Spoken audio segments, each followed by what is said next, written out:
পুরাণ মতে সবচেয়ে বড় শাস্তি হলো ক্ষমা। যদি কোনো ব্যক্তি আপনাকে ধোঁকা দেয় কিংবা কোনো ব্যক্তি আপনাকে কিছু প্রমিস করে তারপরে আপনাকে দেখে মুখ ঘুরিয়ে চলে যায়, কিংবা কোনো ব্যক্তি আপনার খুব ক্ষতি করছে এবং আপনাকে খুব কষ্ট দিচ্ছে, আর তার জন্য আপনি মন থেকে অনেকটাই ভেঙে পড়েছেন, তাহলে এই সমস্ত ক্ষেত্রে সবচেয়ে বড় শাস্তি হলো ক্ষমা।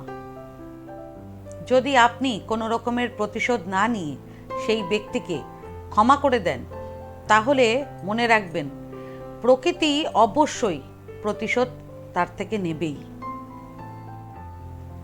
কারণ প্রকৃতির কাছে অলরেডি ইন্ডিকেশন চলে যায়। আর প্রতিশোধ নিতে হলে আপনারও ঘুম, মন, বুদ্ধি এই সব কিছুই পুরোপুরি ডিস্টার্ব হয়ে যাবে। সে কারণে ক্ষমা করে প্রকৃতির হাতেই ছেড়ে দিন। প্রকৃতি আপনার বিহাফে প্রতিশোধ অবশ্যই নিয়ে ফেলবে। প্রকৃতি এমন কিছু তার সঙ্গে করবে যেটা আপনি চিন্তাও কখনো করেননি।